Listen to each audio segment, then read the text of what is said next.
네, 삼프로TV의 저녁 라이브 시작하겠습니다. 자, 오늘은 지난달이었나요? 2월에 그 러시아의 반정부 운동가 알렉세이 나발리가 옥중 사망했습니다. 이걸 두고 푸틴의 암살이라는 다양한 이야기도 나왔고, 결국은 결과가 나오진 않았습니다만, 이게 이제 러시아의 현재 정치 상황을 또 보여주는 단면으로 많은 전 세계에서 관심을 가졌었는데요. 오늘은 약간 시간이 지나기는 했지만 서방 언론이 전하는 나발리와 푸틴의 관계에 대한 시각과는 약간 좀 다른, 러시아에서는 또 분명히 존재하고 있는 그런 시선으로 다시 한번 이 문제를 좀 조망해 볼 필요가 있을 것 같아서 이 문제의 전문가 한 분을 모셨습니다. 서울대학교 평화통일연구원의 이문영 교수님, 러시아의 상황에 대해서 항상 색다른, 그러나 우리가 한 번쯤은 또 가져봐야 할 시선으로 설명을 해주셔서 매우 인기 있는 분이죠. 오늘도 재밌는 이야기를 또 1시간에 걸쳐서 들어보겠습니다. 이문영 교수님 나오셨습니다. 어서 오세요. 네, 안녕하세요. 네, 안녕하세요. 네. 근데 평화통일연구원이 아니고요. 네. 통일평화연구원입니다. 네, 통일평화연구원. 네. 네, 평화와 통일은 순서가 바뀌면 안 되죠. 네. 서울대학교 통일평화연구원의 이문영 교수님.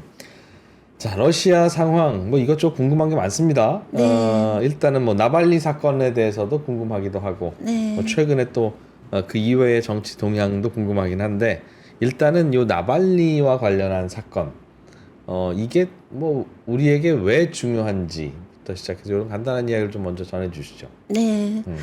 일단 지금 이프로님께서 이제 말씀하신 것처럼요. 제가 오늘 사실 요 2월 16일에 나발리가 네. 의문의 이제 죽음을 맞이했는데, 그 이후로 거의 지금 한 3주 정도 정말 세계의 화제였죠. 그리고 우리나라를 포함해서 이제 서방 같은 곳에서도 엄청난 추모의 물결이랄까요? 그래서 나발리는 예를 들면 푸틴에 저항한 투사, 그 다음에 민주주의와 인권을 위해서 정말 목숨까지 바친 영웅, 이제 이렇게 이제 얘기가 되고 있는데, 네. 이렇게 이제 화제의 인물인 만큼 그를 둘러싼 이야기가 많이 있을 거예요. 근데 이 전쟁도 그랬지만 이 나발리에 대해서도 우리 언론이 이렇게 좀 균형적인 보도를 하고 있지는 않다라고 하는 생각을 하게 됐고요. 그렇게 보셨어요? 네, 그래서 나발리를 둘러싼 여러 이야기 중에, 그러니까 우리가 좀 알아야 할 포인트를 중심으로, 네. 또 그 중에서도 입증 가능하고 이제 증빙 가능한 객관적 네. 자료가 존재하는 거기에 기반해서 제가 말씀을 드려서 이제 우리 3프로 시청자분들께서 네. 이런 쪽으로도 판단하실 생각해 볼 수 수 있는 있게. 근거를 감사합니다. 드리는 걸 네. 컨셉으로 하겠습니다. 나발리에 대해서 이제 다르게 접근하는 거는 4가지 질문에서 출발해 볼 수 있을 것 같아요. 네. 첫 번째는 서방에서 이렇게 난리가 났는데 왜 러시아 국민은 나발리에 대해서 또는 나발리의 죽음에 대해서 그렇게 냉담할까? 별 하나고요. 관심이 없어요? 네, 그러니까 그건 제가 좀 이따가 네네. 이제 말씀을 드릴 텐데. 의외로 냉담하다, 러시아 국민들은. 네, 그다음에 이제 두 번째는 우크라이나 국민은 그럼 왜 나발리를 별로 안 좋아할까? 우크라이나 국민은 네, 적의 적은 우리 푸틴의 편이잖아요. 정적인데, 네네네. 그럼 우크라이나 국민은 나발리를 응원해야 될 것 같은데. 네, 근데 이제 나발리가 죽고 나서 젤렌스키가 이거 봐라, 푸틴 이렇게 잔인한 정권이다. 우리 싸워야 된다라고 얘기를 했지만 예. 딱 그만큼인 거고요. 사실 우크라이나 국민들은 나발리 별로 좋아하지 않아요. 그래요? 왜 그럴까? 그것도 이상하네요. 네, 예. 그다음에 이제 세 번째는 2021년에 엠네스티에서 나발리의 양심수 지위를 박탈을 했어요. 감히 나발리를. 양심수의 대명사잖아요. 예. 그건 도대체 그럼 또 어떤 무슨 일이 있었던 사연이 것인가? 있는 것일까? 예. 그 다음에 나발리가 죽고 나서 트럼프가 내가 미국의 나발리다라고 얘기를 했거든요. 왜 그랬을까? 좀 어울리지 않네요. 사실 트럼프의 이미지와 나발리의 이미지는. 그러니까 우리가 이렇게 1차적으로 생각을 해보면 트럼프가 지금 여러 가지 민형사상 예. 소송 재판 받고 있고 그걸 이제 트럼프는 자기가 정치적인 탄압을 받는 거다. 네. 그러니까 내가 나발리고 바이든이 푸틴이다. 이 4가지 질문이라고 하는 게 이프로님께서도 좀 되게 낯서시잖아요. 그러네요. 우리가 예. 기존에 알아왔던 거와 이제 그걸 중심으로 해서 그러니까 나발리는 도대체 어떤 사람인가? 그 다음에 그렇다면 나발니를 누가 죽였을까? 네. 뭐 우리가 추측은 해볼 수 있잖아요. 결론을 내릴 수는 없지만 그 다음에 바로 다음 주 금요일부터 러시아 대선이에요. 그러니까 나발니 죽음이 러시아 대선에 그리고 좀 나아가서는 이 전쟁에 이제 어떤 영향을 미칠까? 오. 요 정도 제가 말씀을 드릴 수 있을 것 같아요. 네. 생각보다 흥미진진한 질문들이 던져지고 있네요. 네, 그러고 보니까 네네. 살짝 음모론 같기도 하고. 네. 어. 그래서 이제 먼저 제가 나발니에 대해서 여러분 이미 많이 들으셨을 거기 때문에 제가 그분의 바이오그래피에 대해서는 아주 중요한 것만 이제 예. 정리를 해서 말씀을 드릴게요. 요거 화면 잠깐 보실까요? 76년생이에요. 그런데 이제 나발니는 세 가지로 유명한데 첫 번째 반부패 재단이라고 하는 걸 설립을 해갖고요. 주로 여기서 뭘 했냐면 푸틴이나 그 측근들의 예. 부정부패, 그다음 축제, 비리 이런 것들을 폭로하는 뭐랄까 탐사 다큐랄까요? 이런 동영상들. 를 제작하고 보급하고 한 사람으로 유명해요. 그래서 정치 블로거나 유튜버라고 얘기를 할 수가 있고요. 저하고 직업이 비슷하네요. 그렇죠. 예. 예, 어떤 민주주의나 인권 운동가이기도 하면서 그 다음에 또 그 러시아가요 소련이 해체되고 나서 정말 대규모 반정부 시위 가장 기억할 만한 게 두 번이 있었는데 네.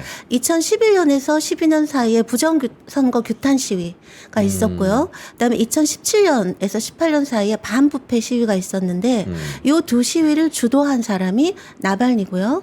그리고 요 2011년 이런 시위를 통해서 이제 전국구로 이제 떠오르게 된 거고요. 예. 특히 2017년의 반부패 시위는 그 트리거 역할을 한 게 이 나발니가 만든 다큐멘터리였어요. 그러니까 그게 뭐였냐면 혹시 메드베제프라고 들어보셨는지 모르겠는데 그 사람이 푸틴의 꼭두각시. 네 옛날에 네. 푸틴이 두 번 대통령하고 3년이면 안 되니까 자기가 총리하고 메드베데프 네가 대통령 잠깐 하고 있어. 네, 그 사람이에요. 근데 그 사람이 얼마나 부정부패를 했는지를 폭로한 비디오인데요. 그걸 보면 엄청난 부동산, 그다음 뭐 개인 전용 제트기, 그다음에 요트, 뭐 그다음에 해외 와이너리까지 가지고 예. 있는 이제 거기에 러시아 국민들이 막 반응을 했고 그러니까 나발니가 우리 모이자. 해갖고 그게 트리거가 된 게 2017년 반부패 시위예요. 예. 그래서 이제 이거 이렇게 유명해지면서 2013년에는 모스크바 시장 출마해서 2위, 상당히 선전한 거였고요. 네. 그 다음에 2018년에는 대선도 나 출마하겠다라고 얘기를 했는데 결국은 출마를 못했어요. 이유가 뭐냐면 이 나발니가 유명해지면서 여러 형사 재판들을 받게 돼요. 뭐 사기, 횡령, 뭐 돈 세탁 이런 식으로. 푸틴 쪽에서 견제를 한다 이거죠? 네, 그렇죠. 그랬는데 요 대선 출마하기 직전에 그 이브로셰 사건이라고 그걸로 집행유예를 선고받았어요. 그래서 대선 후보로 등록을 할 수가 없었던 거죠. 피선거권이 박탈됐다고. 네네네. 예.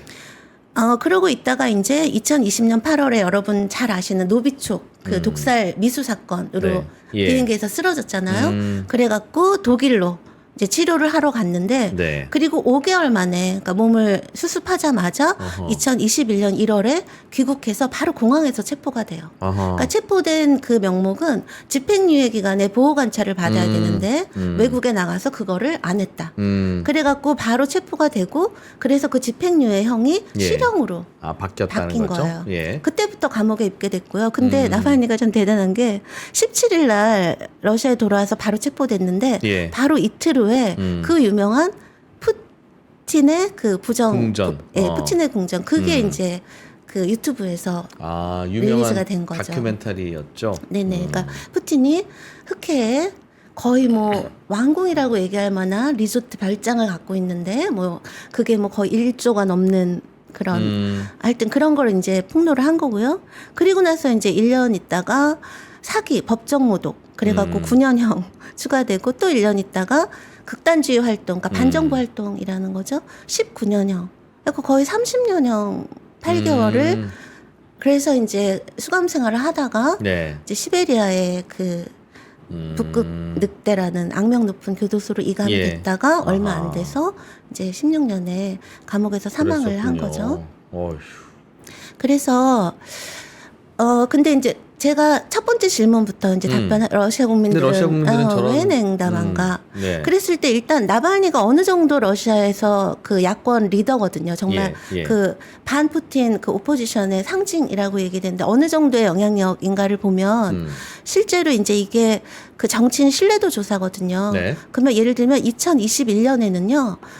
이게 나발니가 여기 있거든요. 나발니가 이 10위 중에 4위를 했어요. 심지어. 그 다음에 2022년에는 8위를 하게 돼요. 8위. 그러니까 네. 탑10에 속하게 된 거죠. 예. 근데 보고 뭐 3%, 7%에게 뭐 이러실 수는 있지만 여기 위에 있는 이 주가노프라는 사람 있잖아요. 이 예. 사람이 러시아 제일 대표적인 야당이 공산당이거든요. 그 당수를 30년째 하는 사람이에요. 그러니까 러시아는 대통령만 오래 하는 게 아니라 야당 당수도 지금 거의 소련 해체되고 나서부터 계속 당수하는데 이 사람 지금 뭐 3%잖아요. 그러니까 2021년에는 나발니가 이분보다 이 사람보다 거의 더블 스코어로 높았던 거죠. 빨간색이 2년 전 나발리를 비롯한 그쵸, 정치인들의 21년. 인기 네네네. 순위. 예. 그러니까 요 그러네요. 21년 요게 언제냐면 그 나발니가 독일 갔다가 네. 죽을 뻔했다 독일 갔다 돌아왔을 돌아오면서 때. 다큐멘터리 공개했을 때 그때죠. 나발리의 전성기네요, 그러니까. 그렇죠. 그다음에 정치적으로 보면. 네, 그다음에 나발니가 2019, 20, 21년 3년 연속 올해의 인물 탑10에 또 들어갔는데 특히 21년 아까랑 동일하죠. 예, 그때는 푸틴이 1위였고요. 2위가 나발니였어요. 저건 러시아에서 뽑은 건가 봐요. 러시아의 네, 모 그렇죠. 잡지 4등이. 러시아에서 이제 1년 되면 항상 이런 탑10들을 뽑아요. 뭐 언론들이 레바다 센터. 제가 이렇게 항상 통계 러시아 여론조사 블랙리스트에 올라 있는 여론조사 예. 기관이라고 제가 말씀드렸던. 그러니까 푸틴도 싫어하는. 그렇죠. 그러니까 나발니도요. 러시아에서 활동할 때는 서방의 스파이, 미국의 스파이다라는 블랙리스트에 올라 있었는데요. 이 탑10 이런 여론조사한 이 레바다라고 하는 기구도 그 블랙리스트에 올라 있는 그런 기구니까 우리가 어느 정도는 믿을 수 있는, 그러니까 국영 여론조사 기관 이런 게 아니라는 거죠. 그 러시아 국민들한테 올해의 인물로 누구를 뽑는 게 좋겠습니까? 이런 네, 식으로 네. 설문조사에서 발표한. 그렇죠. 매년 이제 연말이 되면 그걸 하거든요.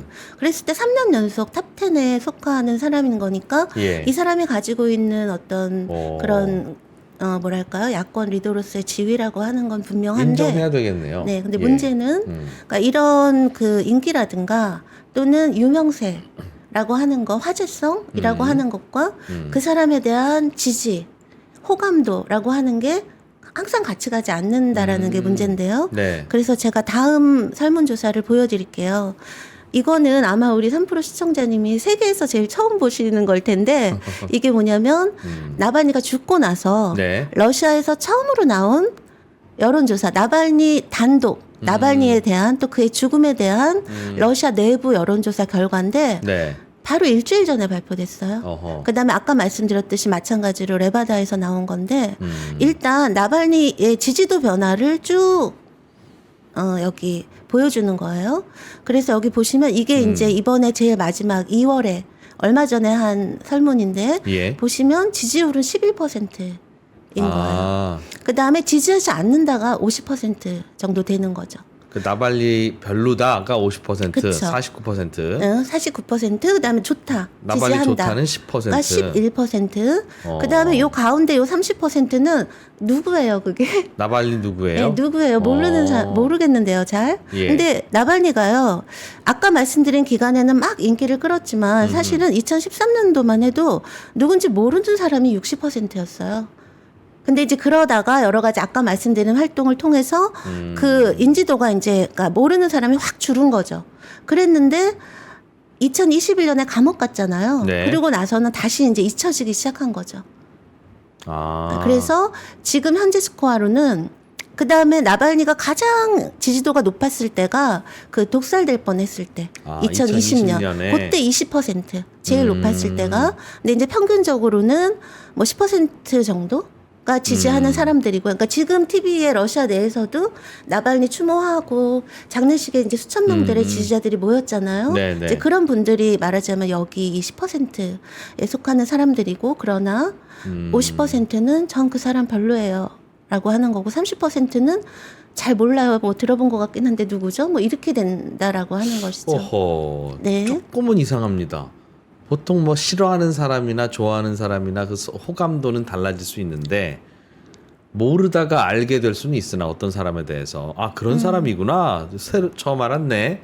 그런데 알다가 갑자기 그 사람을 난 몰라요 할 수는 없잖아요. 왜냐하면 이 사람이 예를 들면 그 주간 오픈은 네. 3%밖에 안 돼도 러시아 국민들 거의 100%다 알아요. 네. 근데 나발니는 확 뜨기 시작한 게 2013년 예. 정도부터여서 그때부터 막 활동을 하다가 그런데 2020년 그때부터 이제 독일 가 있고 그러다 감옥 가 있고 이러면서 지금 벌써 거의 한 4년이 흐른 거잖아요. 아. 그러니까 그 사이에 잊혀진 거죠. 아 세월이 지나고 이제 네네. 새로운 젊은이들이 설문 응답자 그 풀에 들어오면서 알겠습니다. 그럴 수 그러니까 있겠네요. 옛날부터 지속적으로 알려지고 쫙 왔던 사람이면 네. 지금도 모르는 사람은 알긴 해도 모르는 사람은 없을지 예. 몰라도 확 떴다가 예. 사라졌다가 이렇게 알겠습니다. 되니까 예, 이제 그럴 수 이런 있죠. 그럴 수 상황이 있죠. 나왔다는 거죠.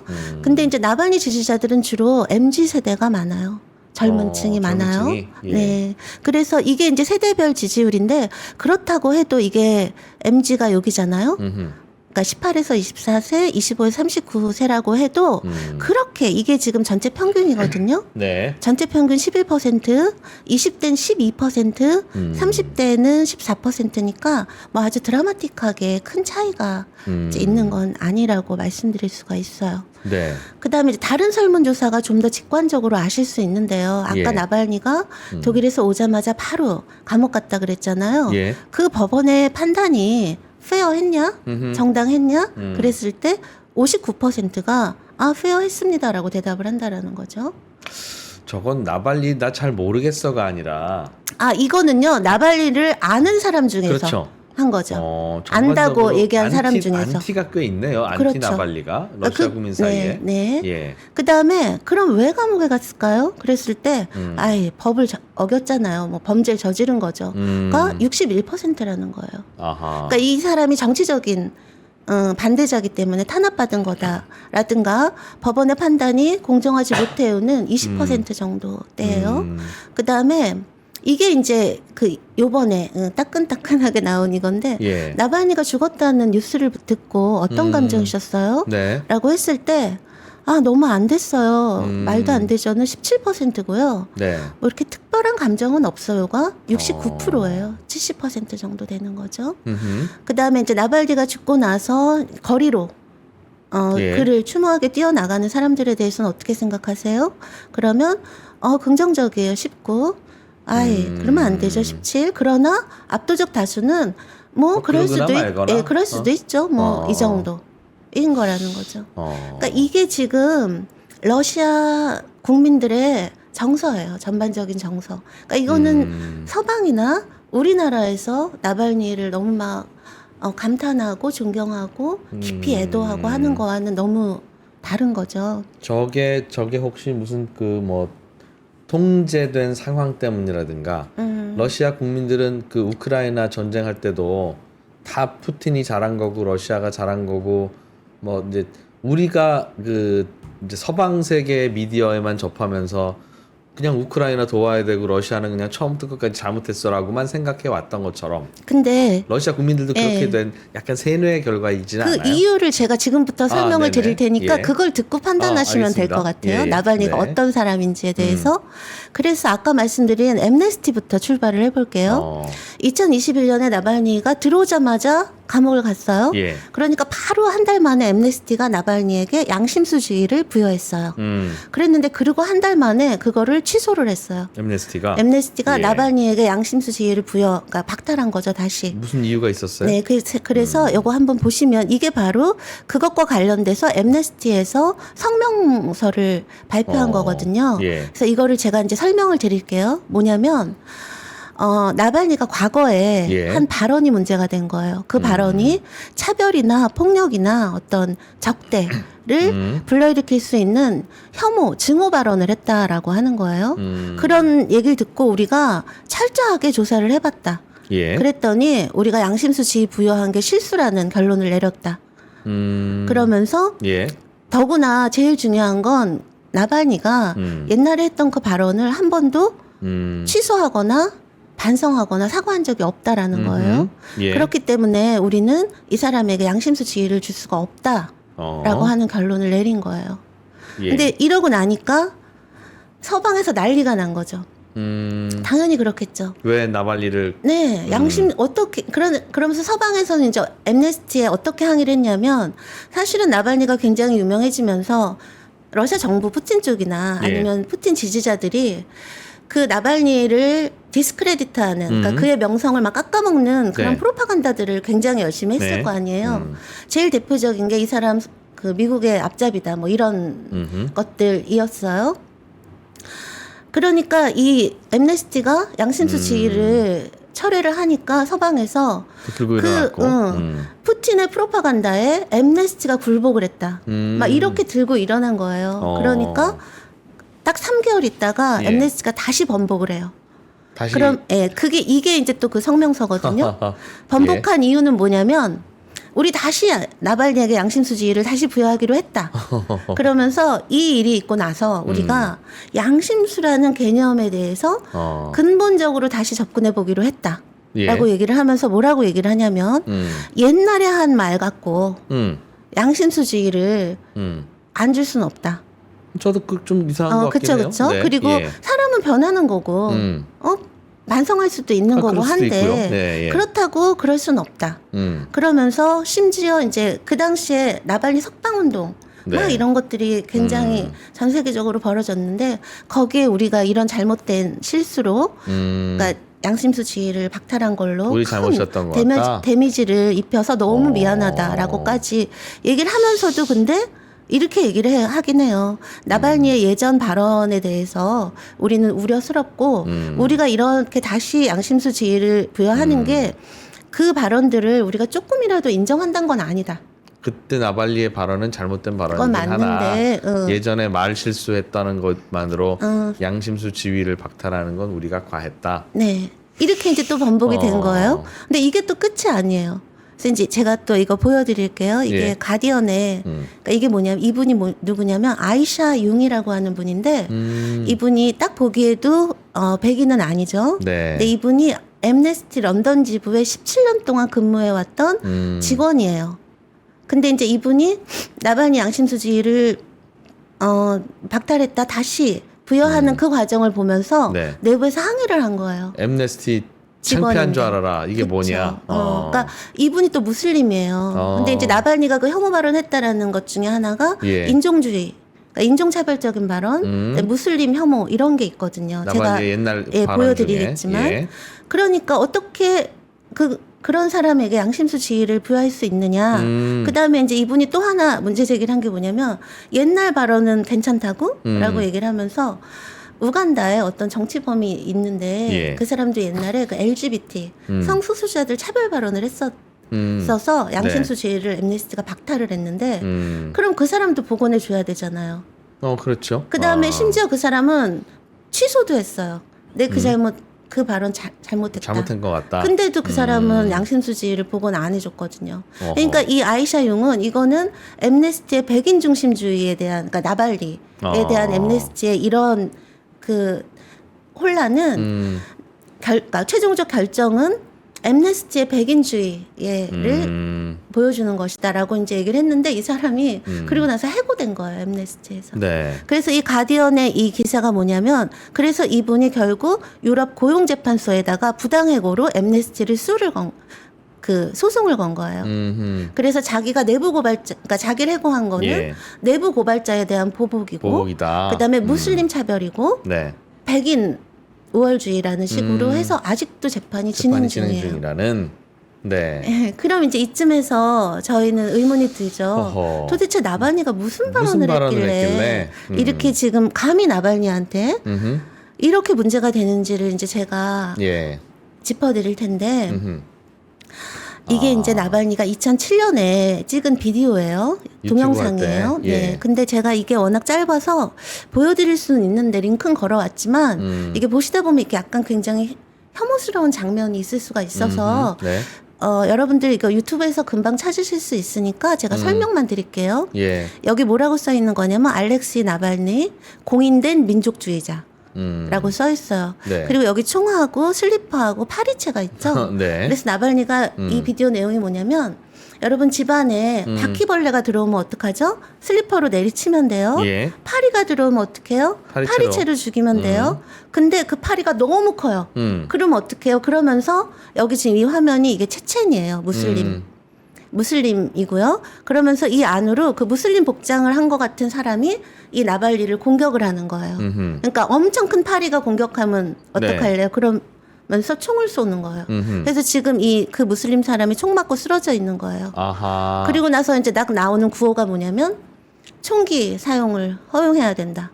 그러니까 이거는요, 우리가 민주주의나 인권의 대명사라고 알고 있는 그거와 너무나 어울리지 않는 것이죠. 저 나발리는 이슬람에 대해서 왜 혐오를 하게 됐을까요? 네, 거기에 대해서 네, 이제 제가 예. 마저 보여드리고 말씀드릴게요. 그 다음에 이제 한 달쯤 있다가 또 비디오를 찍었어요. 동영상을. 이번에는 이거는 반이민 제노포비아. 를 나타내는 건데요. 이 네. 나발리가 치과 의사예요. 근데 이 동영상의 제목이 이게 스탄 나치 아날리스트이 민족주의자가 되자라는 제목이에요. 그래서 치과 의사 복장을 하고 있고 여기 이빨 모형을 갖고 있죠. 네. 그러니까 나발리가 지금 우리 러시아 사회를 충치가 ဃ갉아먹고 있다. 근데 그 충치가 뭐냐면 불법 체류 이민자들을 얘기하는 거예요. 이제 그러면서 스킨헤드들이 왜 러시아 네오나치 스킨헤드들이 그런 유색인종 막 공격하고 때리고 하잖아요. 그걸 보여주면서 아이고 저런 몬스터들 이렇게 얘기를 해요. 그러면 스킨헤드를 비난하는 것 같잖아요. 네네. 근데 바로 다음 장면이 뭐냐면 뭐하러 힘을 쓰냐 이거예요. 때릴 필요가 뭐가 있냐. 이런 애들을 근절하기 위해서는 단호하고 확실하게 추방해버리면 된다라고 얘기하면서 그 뒤에 이제 동양 얼굴을 가진 사람들을 비행기에 막 실어보내는 장면들이 나오는 거예요. 그러니까 이것도 이제 반이민 제노포비아를 보여주는 거죠. 그래서 나발니는 그다음에 이제 제가 조금만 더 설명드릴게요. 이런 사례들이 굉장히 많거든요. 그다음에 이제 러시아에 러시안 마츠라고 하는 행사가 있어요. 러시아 행진이죠. 그래서 이게 2005년부터 지금까지도 되는데요. 이게 그 네오나치들, 극우들, 파시스트들이 총집결하는 집회예요. 11월 4일 매년 하는데 그래서 여기 지금 휘날리는 깃발이요. 제국 깃발이에요.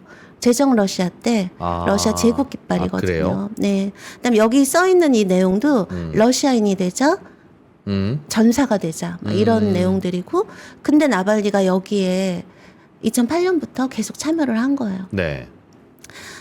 그랬는데 나발니가 2013년에 하나를 발표를 해요. 나 이제 더 이상은 여기 안 가겠다. 러시안 마치에.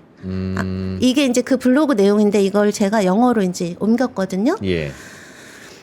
제가 아까 말씀드렸듯이 나발니가 2013년에 요 5월에 모스크바 시장 선거 나와갖고 라이징 스타가 됐다고 했잖아요. 네. 이분이. 예.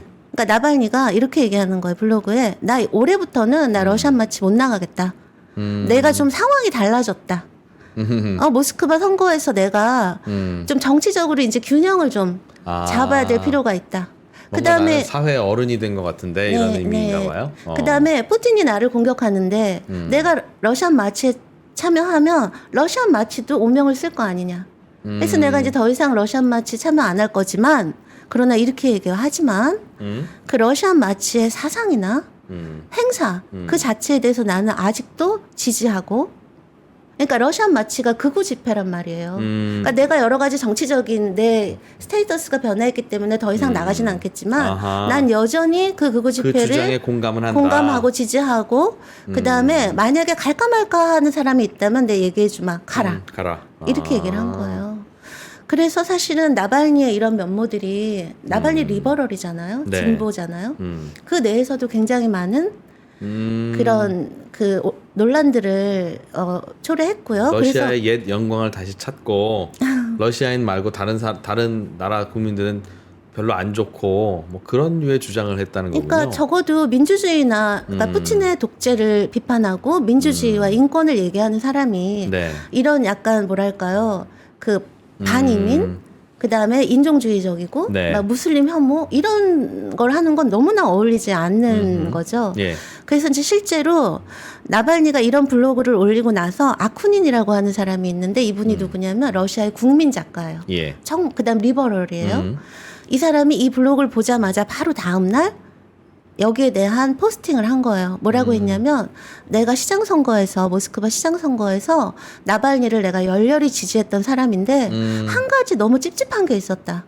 그 사람의 그 극우적인 발언이나 생각들. 예. 근데 이제 자기는 옛날에 어릴 때 잘못 생각한 거겠지 했는데 이 블로그 포스팅을 보고 자기는 이게 그렇지 않다는 걸 알았고 그래서 이 마지막이 그거예요. 이런 사람은 이런 민주주의 그 전선의 리더가 될 수 없다라고 하는 거죠. 이런 러시안 마치 같은 극우적이고 나치 이런 거를 여전히 지지를 하는 사람이라고 한다면 예. 이제 자격이 없다라고 이제 얘기를 한 거예요. 그런 논란이 있군요.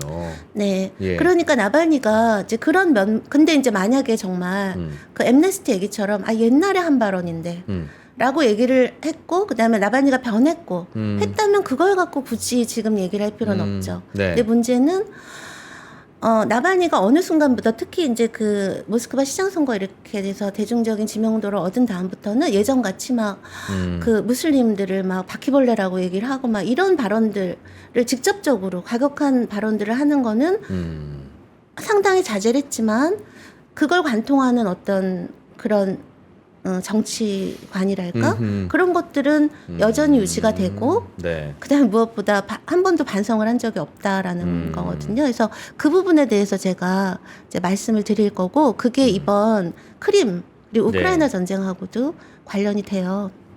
우크라이나 전쟁하고는 어떻게 연결돼요? 네, 그래서 제가 네. 차례대로 설명드릴게요. 예. 우크라이나 말씀드리기 전에 이제 조지아부터 말씀을 드릴 텐데 네. 이게 이제 그 아까 그 극우 비디오들 나왔을 때쯤에 2008년에 아시죠? 러시아하고 조지아 전쟁 한 예, 거. 예. 근데 조지아에도 우크라이나 크림 같은 곳이 있다는 말씀을 제가 지난번에 나왔을 때 말씀드린 것 같은데 이제 크림도 우크라이나 땅이고 우크라이나 국민이지만 우리 러시아로 갈래 이러고 예. 간 거잖아요. 예. 그런 곳이 조지아에도 있어요.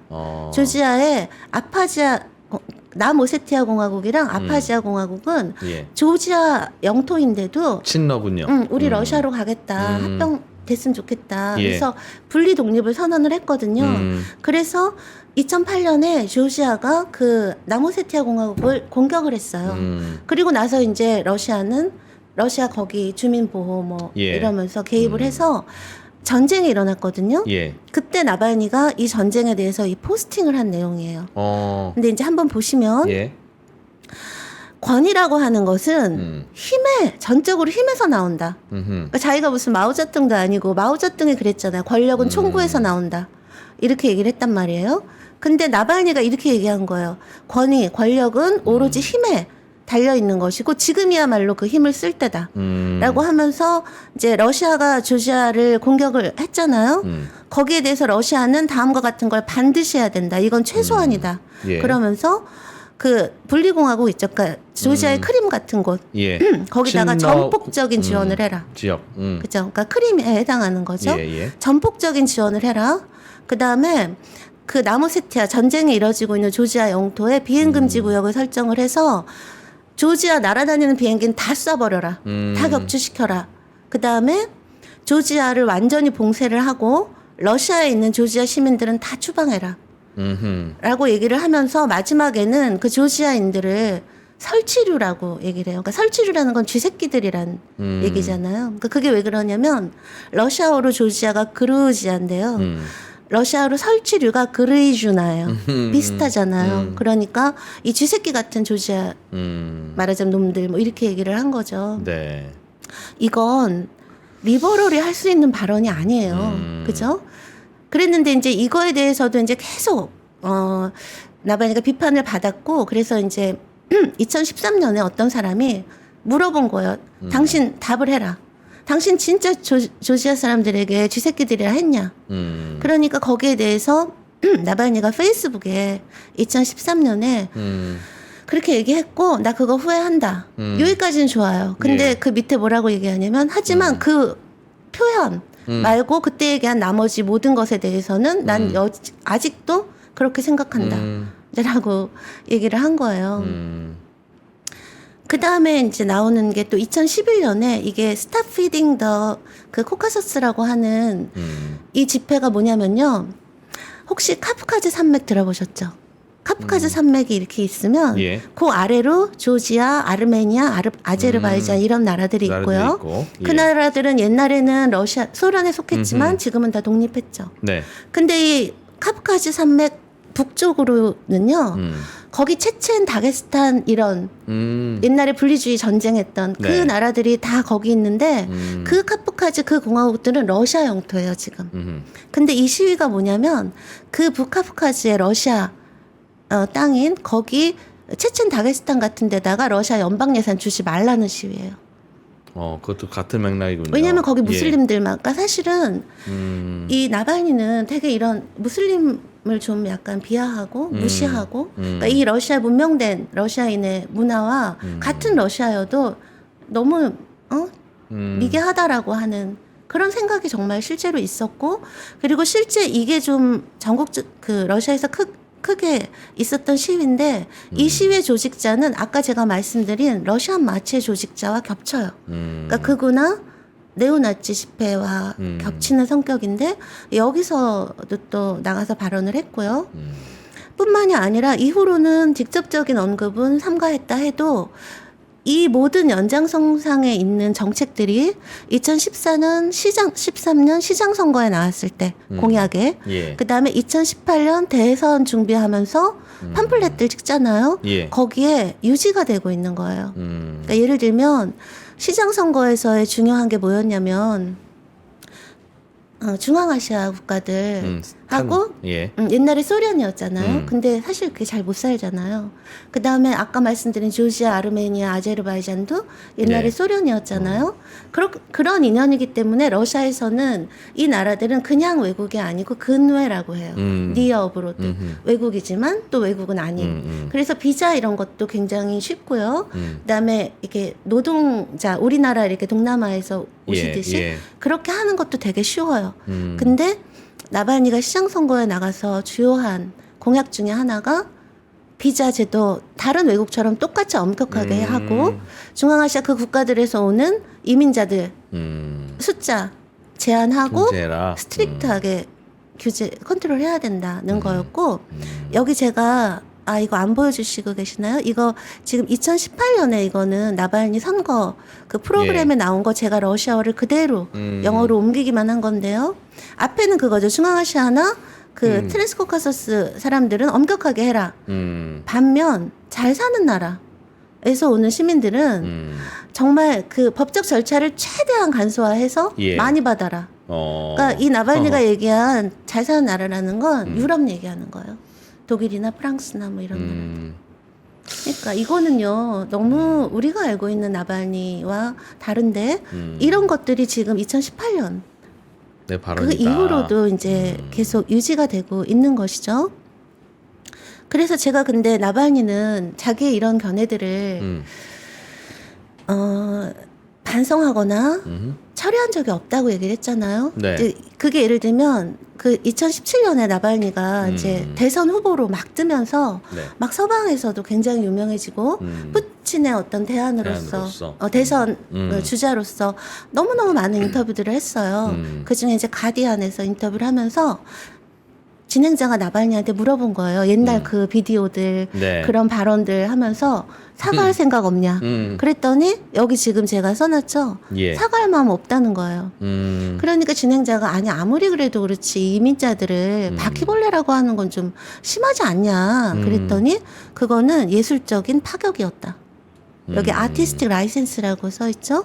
그러니까 그러면 당신은 옛날 그런 발언이나 비디오에서 당신이 반성하거나 후회할 게 하나도 없다는 얘기냐. 그랬더니 없다. 라고 폼리하게 대답을 했다라는 거예요. 근데 이런 거는 사실 이런 자료들은 차고 넘쳐요.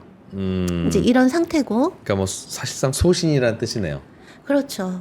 그렇기 때문에 지금 예전에 어떤 극우거나 그러니까 나발리는 한마디로 얘기해서 이제 반독재, 뭐 반푸친 이런 캠페인을 하기는 하지만 정말 러시아주의자고요. 러시아 제일주의자, 인종주의자고 그 다음에 무슬림에 대한 편견이 분명히 있는 사람이고 그게 러시아에서 정치인으로 성장하고 지지를 받는 데는 도움이 되지는 않습니까 혹시? 그 부분에 대해서는 제가 우크라이나까지 하고 이제 네, 말씀을 드려도 될까요? 제가 보니까 저희가 지난 녹화와 달리 지금은 시간이 딱 정해져 있잖아요. 그래서 제가 한꺼번에 말씀을 드릴게요. 예. 그래서 이제 이번에는 이제 드디어 크림과 우크라이나예요. 근데 그 얘기 전혀 모르시죠? 나발니가 우크라이나 오리진이 있는 거. 고향이 우크라이나예요? 네, 그러니까 나발니 아버지가요. 어디서 태어났냐면 우크라이나 체르노빌에서 태어났어요. 아, 그래요? 아시죠? 그 체르노빌 옛날에 원자력 사고 네네, 났던 거기서 태어났거든요. 그래갖고 나발니는 우크라이나에 친척도 되게 많고요. 네. 어린 시절에 우크라이나에 되게 자주 갔었어요. 그래서 어떤 인터뷰에선 그렇게 또 나발니가 얘기한 적 있어요. 그러니까 내 뿌리와 DNA로 따지면 난 우크라이나인에 더 가깝다. 라고까지 얘기를 했고 나발니라는 성이요. 러시아에서 그렇게 흔한 성은 아니에요. 그러니까 그런 이제 근데 사실 그런 사람 너무 많은 거는 아시죠? 제가 옛날에도 지금 시간이 없어서 그래서 이제 그러면 도대체 이 크림 합병이 됐을 때 나발니는 어땠을까라고 이제 했을 때 이게 2014년 10월이면 크림 합병이 있고 얼마 안 돼서요. 2014년 3월에 크림이 러시아로 합병됐잖아요. 그랬을 때 물론 크림을 합병한 거는 국제법 위반인 건 맞다. 아주 노골적인 국제법 위반이다. 근데 뭐라고 얘기하냐면 나발니가 근데 현실을 봐라. 이미 크림 우리 러시아 땅 아니냐. 그래서 우리 좀 솔직해지자. 이렇게 얘기를 한 거예요. 그러면서 여기 크림은 러시아의 영토로 남을 거고 가까운 시일 안에 우크라이나 땅이 되는 일은 없을 거다라고 얘기를 하는 거예요. 그러니까 이거 진행하던 사람이 놀래서 그럼 당신이 혹시 권력을 대통령이 된다 하더라도 크림을 우크라이나에 안 돌려줄 거냐 그렇게 얘기를 하니까 이게 되게 유명한 발언이거든요. 그래서 나중에 유행어까지 됐었는데 나발니가 뭐라고 하냐면 아니 무슨 크림이 무슨 햄 샌드위치냐 줬다 뺐다 하게 이렇게 줬다 뺐었다 하게라고 얘기를 한 거예요. 그러니까 왜 샌드위치 이렇게 열면 햄 들어갔으면 소스 때문에 이쪽 방에 붙었다 저쪽 방에 붙었다 이렇게 왔다 갔다 하잖아요. 그러니까 그런 거죠. 우리식으로 얘기하면 무슨 호떡 앞뒤로 뒤집냐 이런. 그래갖고 이게 어느 한동안은 크림 샌드위치 이렇게 막 회자될 정도였고 그다음 2017년 블룸버그하고 인터뷰할 때는 아예 이거를 크림을 영토 분쟁이라고 얘기를 해버려요. 근데 우리도 얼마 전에요. 국방부 무슨 교재에서 독도를 영토 분쟁의 하나로 얘기했다 난리 났었잖아요. 그러니까 독도를 영토 분쟁이라고 얘기하는 건 일본의 전략이에요. 우리에겐 무슨 그게 분쟁이에요. 그렇겠죠. 우리 땅인데. 근데 나발니가 이렇게 얘기를 하면서 이건 쉽지 않다. 더구나 거기 주민 200만 명 넘는 사람이 이미 다 러시아 국적을 얻었다. 그러니까 계속 이런 식인 거고요. 그 다음에 2017년에 또 인터뷰에서는 방법 딱 하나 있다. 주민투표 다시 하자. 그리고 그 결과에 무조건 승복하자. 러시아도 우크라이나도. 근데 이건 사실 우크라이나 놀리는 거예요. 그렇겠죠. 제가 저번에도 말씀드렸듯이 주민투표하면 당연히 러시아로 가자로 나와요. 뭐 그러겠죠. 그러니까 나발니도 이거 알거든요. 그러니까 맨 마지막에 이렇게 얘기하는 거죠. 근데 우크라이나가 이 주민투표 결과를 받아들일진 나도 의문이다. 이렇게 얘기를 한 거죠. 이런 태도들이 대통령 선거, 그 다음에 그 이후 2019년 막 이렇게 계속 이어지는데, 아까 이제 이프로님이 말씀하신 거랑 관련해서, 사실은 이 그 크림이나 우크라이나 문제가요, 그러니까 이런 말이 있어요. 러시아의 민주주의는 우크라이나 문제가 시작되는 순간 끝난다. 그러니까 무슨 말이냐면 푸틴을 반대하는 사람이라도 크림 문제나 우크라이나 문제에서는 차이가 없어지게 되는 게 있는 거예요. 우리도 그렇죠. 그래서 이제 우리나라 같은 경우는 이런 거가 있죠. 예를 들면 보수의 아킬레스건은 일본이고 진보의 아킬레스건은 북한이다. 우리 그렇게 얘기하잖아요. 이제 모두가 그런 건 아니지만 진보는 민주주의나 인권을 소중히 여기는데 북한 문제에 있어서는 북한 인권이나 독재는 좀 이렇게 외면하는 경향이 있다든가 보수한테는 애국이나 민족이라고 하는 게 중요한 가치인데 친일이라든가 일제 뭐 그 거기에 대해서는 또 거기에 대해서는 또 너그러워. 너무 관대하다든가. 근데 이건 물론 약간 비교의 수준은 네. 다르지만 러시아에서는 진보와 보수를 막론하고 우크라이나에 대해서는 문제에 있어서는 이게 이렇게 좀 그렇게 되는 게 있기 때문에 러시아에선 그런 말이 있어요. 어떤 정치인이 얘가 진짜 리버럴이냐 진보냐가 궁금할 때는 크림 누구 거야라고 물어보면 게임 끝난다는 거예요. 그러니까 그런 경우에 네. 크림은 우크라이나 거지 당연히라고 얘기를 하는 사람은 말하자면 정말 이제 민주주의 정말 그러니까 찐 진짜 진보 찐 리버럴. 찐 리버럴. 근데 나발니는 아닌 거죠. 그 나발니 더구나 근데 나발니는 그냥 진보도 아니란 말이에요. 정말 리버럴의 상징. 그다음 반독재. 그다음에 그 푸틴에 의해서 망가진 민주주의, 막 인권, 그다음에 그런 제국주의적인 팽창, 막 이런 것들에 말하자면 공동 그 민주주의 전선에 말하자면 아이콘 같은 사람인데 네. 그런 사람이 이렇게 얘기를 해버리면 곤란하다라는 거죠. 예. 근데 이제 그랬다가 나발니가 언제 자기 태도를 드라마틱하게 변화시키냐면 요거 잠깐 보시면 아까 2021년에 감옥 갔다 그랬죠. 예. 그리고 나서 2022년에 우크라이나 전쟁이 일어났잖아요. 네. 근데 그러고 나서 바로도 아니에요. 그리고 1년 있다가 2023년에 감옥에서 매니페스토가 선언을 하는 거예요. 어허. 여지까지 그랬잖아요. 크림 문제는 간단치 않아. 근데 뭐라고 얘기하냐면 뭐가 복잡할 게 있냐. 크림은 우크라이나 땅이지. 이렇게 얘기를 한 거예요. 2023년에 감옥에서 네. 그러니까 전쟁 나고 그리고 나서 이제 감옥에서 여지까지의 태도를 완전히 뒤집어 버린 거예요. 예, 예. 이제 거기에 대해서 그러면 우크라이나 사람들은 어떻게 얘기를 하느냐? 이게 이제 우크라이나의 위클리 우크라인의 그 에디터가 한 말인데, 예. 그러니까 우크라이나 사람들은 나발니가 젊은 푸틴이라고 생각한다는 거예요. 그러니까 적어도 우크라이나 문제에 있어서는 푸틴하고 나발니의 차이가 뭐냐? 나발니도 제국주의자고 팽창주의자라는 것이고요. 예. 그렇기 때문에 그 야권이 권력을 얻게 된다 해도 우크라이나 입장에선 좋을 게 없다라는 것이고, 그 다음에 나발니가 완전히 드라마틱하게 자기 태도를 바꾼 거잖아요. 크림은 우크라이나 땅. 예. 그런 이후에도 여기 이분이 우크라이나의 유명한 정치학자인데 예. 그분이 알자지라에 이 칼럼을 썼어요. 왜 우크라이나인들은 러시아의 오포지션을 경계하는가라고 얘기를 하면서 이 사람도 마찬가지로 얘기를 하는 거예요. 그러니까 아하. 러시아의 그 야권 반푸친 사람들은 러시아의 그 팽창주의를 막을 수 있는 건 우리가 정권을 잡아야 레짐 체인지가 돼야만 가능하다라고 얘기를 하지만 우크라이나 사람들은 그 말 안 믿는다라는 거예요. 그 다음에 얼마 전에 나발니가 아주 드라마틱하게 자기 그 크림이나 우크라이나에 대한 의견을 태도를 바꿨다는 바꿨는데 그거는 이 사람이 보기에는 첫 번째는 전쟁이 나고 나서 모든 관심이 우크라이나가 탑 프라이어리티를 차지하게 됐고요. 예. 그다음에 또 러시아 내에서도 야권 세력들이 완전히 크랙다운 됐잖아요. 네네. 그러니까 바꾼 거라는 거죠. 그러면서 이 사람이 여기 맨 마지막에 보시면 많은 우크라이나인들한테 나발니가 이렇게 생각을 바꾼 거는 너무 늦었다는 거예요. 유효기간 이미 지났고 그리고 이런 나발니가 러시아의 이런 침략을 멈출 수 있다라고 생각하는 우크라이나에는 거의 없다라고 얘기를 한다라고 하는 것이죠. 야. 그렇다면 이제 여기까지 들으시면 제가 아까 4가지 질문에서 시작해 보자라고 말씀드렸을 때 네. 두 번째부터 제가 밑에 3개부터 말씀드리면 우크라이나인들은 왜 나발니 싫어하지?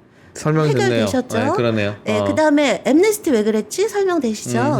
그다음 4번째 트럼프는 왜 자기를 나발니라고 했을까도 단순히 나도 나발니처럼 탄압받는데 이 차원을 그게 넘어서 아니라 성격 비슷한 게 있는 거예요. 맞아요. 반이민.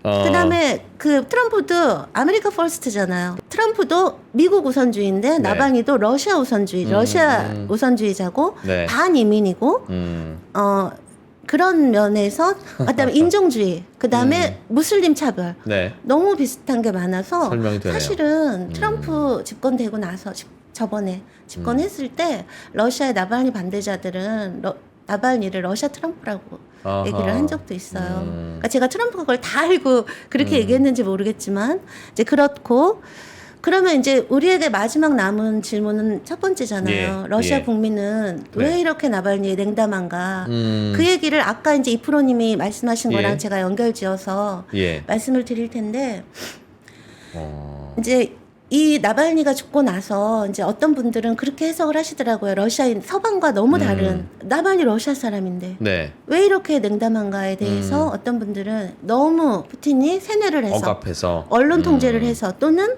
너무 탄압하니까 무서워서 라고 얘기를 설명을 하시는 분들이 있는데 제가 그분들의 마음은 이해가 돼요. 왜냐하면 그분들은 러시아 국민들을 좀 옹호해주고 싶은 거죠. 이분들 그렇게 나쁜 사람이 아니다. 이상한 사람들 아니고 사정이 있다. 너무 억압받고 세뇌되고 탄압받아서 그 뜻은 알겠지만 오히려 그거는 러시아 국민을 더 약간 조용히 그렇죠. 매기는 거. 네, 그렇죠. 러시아 국민이 뭐 바본가요? 어. 그 다음에 지금이 어떤 세상인데 러시아 사람들도 SNS 다 해요. 예. 그 이유는 바로 좀 전에 말씀드린 것 같은 나발니의 이런 어떤 그러니까 도저히 양립할 수 없는 것, 그러니까 그의 어떤 굉장히 네. 모순적인 정치적인 정체성이라고 하는 건데요. 쉽게 말씀드리면 아까 우크라이나 그 국민에게는 나발니가 젊은 푸틴이라고 말씀드렸잖아요. 예. 러시아 국민한테는 나발니는 젊은 옐친이에요. 그러니까 무슨 의미냐면 예. 옐친은 완전한 서구주의자였어요. 그러니까 사실 러시아가 해체되고 개혁 개방하고 자본주의 체제 전환을 하게 만든 건 고르바초프지만 네. 고르바초프는 한 번도 소련을 깰 생각을 해본 적은 없는 사람이에요. 그걸 깬 게 옐친이거든요. 예. 옐친은 러시아의 미래는 유럽에 있다. 미국처럼 되는 거고 유럽처럼 되는 거다인데 나발니도 똑같아요. 미국처럼 돼야 된다. 유럽처럼 돼야 된다예요. 그 다음에 옐친이 그래서 소련을 왜 깼냐면요. 사실 소련이 엄청난 제국이잖아요. 일종의. 근데 인류 역사상 그렇게 큰 제국이 총 한 방 안 쏘고 해체된 경우는 전무후무한 거거든요. 예. 사실 그 제국이 만들어질 때 얼마나 많은 피를 흘렸어요. 혁명, 그랬었죠. 내전. 예. 근데 그게 어떻게 된 거냐면 그냥 우크라이나, 러시아, 벨라루스 3국 대통령이 모여서 우리 이제 소련 깨자 땅땅땅 하고 끝난 거예요. 근데 그때 옐친의 그게 뭐였냐면 소련이 15개 공화국으로 되어 있고 예. 그중에 러시아가 큰형님 역할을 했어요. 네. 옐친 생각에는 러시아도 할 만큼 했어요. 도와주고 원조해주고. 근데 좋은 소리 하나도 못 들었다는 거죠. 네. 그렇잖아요. 나머지 나라들은 러시아가 우리 큰형님 이러면 무슨 큰형님이야. 수탈자고 약탈자지 막 예, 이러니까 옐친이 러시아도 니네 없으면 우리 혼자 얼마든지 잘 살 수 있어. 우리 헤어져. 이렇게 된 거거든요. 니네 때문에 예산 얼마나 쓰고 있는데. 그동안에 얼마나 우리가 너를 어허. 도와줬니? 네.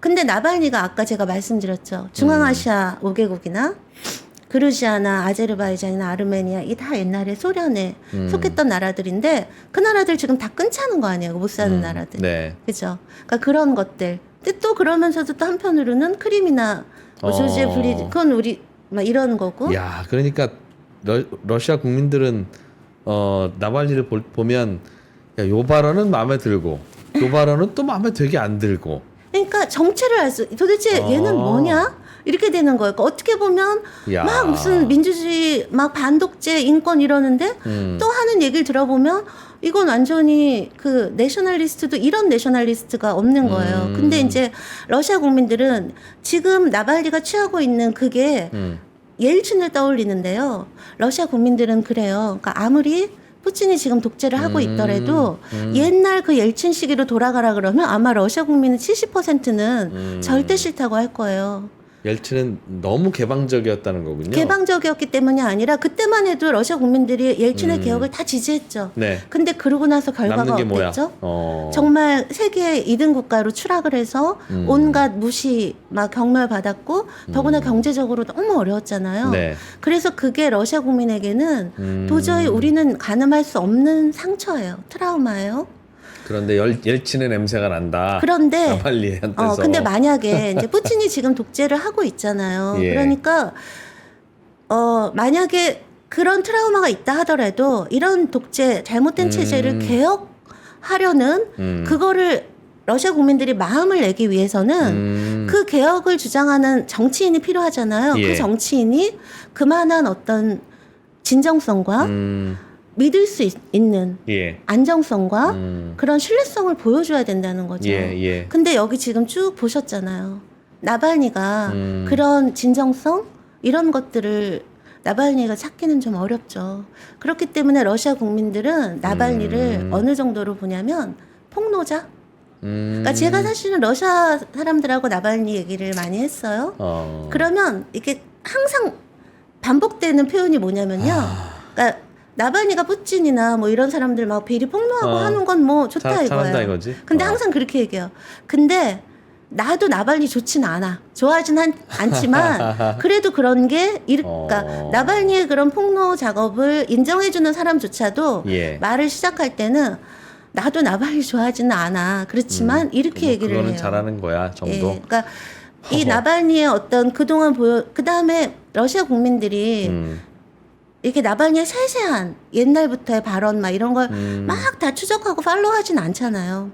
그렇다 해도 우리가 정치인들을 보면 정말 그 사람이 진정성이 있는 사람이고 나름대로의 어떤 일관된 철학이 있는 사람이면 우린 그걸 느낄 수가 있어요. 근데 못 느낀다라는 거죠. 그리고 못 느끼는 이유는 나발니의 이런 면들이 있기 때문이기에 러시아 국민들이 나발니에 대해서 뭐 약간 이렇게 나오는 거는 이제 그런 이유가 있는 거고요. 나발리도 그렇게 하면 그럴 줄 알면서 그러니까 뭐 시장 선거도 나가고 대선도 준비하고 그랬다면 정치인이고 표를 받겠다는 생각이 있을 텐데 네. 이렇게 얘기하면 러시아 국민들이 혼란스러워하거나 나를 이상하게 생각할 거야. 그러니까 자기 지지층 갈라치기를 하고 있는 거잖아요. 심지어. 아니 근데 나발니는 그 부분을 또 그 블룸버그에서 네. 물어봤어요. 그랬는데 나발니가 뭐라고 얘기하냐면 예. 그게 내 장점이다. 민족주의자 표도 얻을 수 있고 리버럴 표도 얻을 수 있고. 근데 그런 사람에게 우리가 진정성을 느끼기는 야, 좀 러시아의 어렵지 이프로구나. 그냥 지 하고 싶은 얘기 그때 다 하네요. 그러니까 그러니까 나발니를 그래서 러시아 사람들이 이제 보는 거는 약간 네. 포퓰리스트라고 그러니까 뭔가 자기의 일관된 그러니까 자기들이 러시아 국민들이 예전에 개혁의 트라우마를 극복할 정도로 신뢰할 수 있는 대안 있는 정치인으로 보기보다는 네. 알겠어요. 폭로자 뭐 이런 자기 생각 뚜렷하지만 공감 능력 제로인. 그러니까 그렇게까지 제로라고 알겠습니다. 그러니까 우리가 쉽게 이렇게 믿을 수 있는 그런 신뢰할 수 있는 어떤 건지 정치인으로. 알겠어요.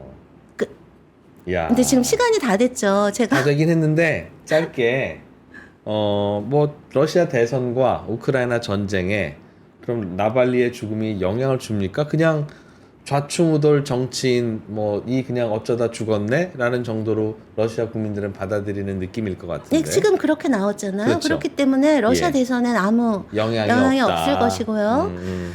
그런데 이제 제가 사실은 이 얘기는 꼭 드리고 싶은 말씀인데요. 네. 이제 세상 사람들이 다 푸틴이 죽였다라고 얘기를 했잖아요. 근데 푸틴은 러시아 쪽에서는 아니다라고 얘기를 하고 근데 지금 얘기를 들어보시면 알겠지만 굳이 푸틴이 죽일 이유가 없는 거예요. 그러니까 원래도 인기도 별로 없고 더구나 감옥에 가 있어서 사람들 잊기 시작했죠. 그런데다가 이런 일이 일어나면 서방에서 미국 얼마나 좋아하겠어요. 푸틴이 또 죽였네 이렇게. 예, 그렇죠. 실제로도 나발니 죽음 이후로 그동안에 왜 우크라이나에 대한 피로도 이래서 유럽이 지원 안 했었는데 나발니 죽고 나서 덴마크에서 네. 우리가 가진 포탄 우크라이나 다 줄게 막 이러고 나쁜 푸틴. 바이든도 미국 지금 의회에서 막혀 있잖아요. 우크라 지원 예산안. 네. 보세요. 우리가 빨리 통과 이러고 있는데 그러게. 푸틴이 왜 하겠냐라는 거죠. 그리고 더구나 얼마 전에요. 그 우크라이나의 군 정보국장이 있어요. 그 키릴로 부다노우라고 군 CIA 뭐 이런 예, 거죠. 예. 그 사람이 얘기를 했어요. 아예. 여러분들 내 얘기 들으면 실망스럽겠지만 자연사다. 그러니까 우연히. 적국이잖아요. 그러니까 우크라이나의 그 사람이 정보국장이 자연사 맞다. 이렇게 이제 얘기를 했단 말이에요. 그럼에도 불구하고 왜 모든 세계가 우리까지도 믿어 의심치 않고 푸틴이 죽였다고 많은 사람들이 생각했을까에는 푸틴 잘못이 있다라는 것이죠. 그렇죠. 얼마나 많은 설명할 수 없는 죽음이 있었고 그 다음에 러시아 지금 체제라고 하는 게 정말 네. 그 독재 권위주의라고 하는 게 갈수록 심해지고 있기 때문에 그런 사회가 투명하고 민주적이고 하면 왜 사람들이 그러니까 서방 언론의 문제도 있죠. 그렇지만 왜 사람들이 그렇게 거기 쉽게 넘어가겠느냐는 거예요. 그다음에 이제 또 하나 더 나발니가 굉장히 우리가 아는 것보다 굉장히 문제적인 인물이고 논쟁적인 인물인 건 맞아요. 그리고 푸틴이 안 죽였을 수도 있어요. 그럼에도 불구하고 나발니 죽음에 푸틴의 책임이 없다라고 할 수는 없는 게 얼마 전에 죽다 살아나 그 사람이 그 독살 그것 때문에 혼수 예. 상태를 거의 한 2주인가 있다 간신히 깨어나서 몸 추스리고 근데 돌아왔는데 그 형무소로 보내 러시아 형무소의 그 환경이라고 하는 게요 너무 안 좋거든요. 제가 이 얘기 해도 되나요? 팔도 도시락 얘기? 왜요? 그러니까 시간이 될까요? 뭐 기왕 이렇게 된 거 하세요. 네. 바로 나발니가 죽기 2달 전에 무슨 얘기를 했냐면 예. 작년 12월에 러시아의 그 더구나 그 시베리아 그 감옥에 이 환경 너무 안 좋고 처우가 너무 열악하니까 그런 말하자면 교도소 인권 운동한 거, 처우 개선 운동을 하면서 네. 나는 팔도 도시락면을 마음 편히 먹고 싶다, 여유롭게 먹고 싶다고 얘기를 했어요. 그게 뭐냐면 식사 시간이 제한이 있기 때문에 네. 뜨거운 걸 막 급하게 먹느라 입이 다딘다는 거예요. 아하. 그러니까 근데 이제 그 러시아 교도소 매점의 원픽이 예. 팔도 도시락면이에요. 인기라고 하더군요. 너무 인기 많아요. 더 춥잖아요. 그러니까 아이고. 비유적으로 그랬을 때 상징이 되는 게 그게 그거에서 그거구나. 나는 정말 팔도 도시락면을 여유 있게 먹고 싶다. 얘기할 교도소 적- 인권 개선하라라는 말의 심벌이 됐군요. 그쵸, 그쵸. 그런 식 할 만큼 그 교도소의 어떤 환경이라는 것도 열악한 거죠. 그러면 멀쩡한 사람도 거기 가면 병 나요. 그러니까 이런 여러 가지 문제들을 좀 생각할 필요가 있다라는 거죠, 러시아도. 감사합니다. 감사합니다. 얘기 안 해주셨으면 한쪽 면만 보고 생각할 뻔했네요. 어디까지가 사실이고 어디까지가 진실인지 판단은 아까도 시청자분들이 하세요 하셨으니 네. 저희가 잘 판단하겠습니다만 판단할 수 있는 좋은 정보를 주셔서 고맙습니다. 네, 서울대학교 이문영 교수였습니다. 고맙습니다. 감사합니다.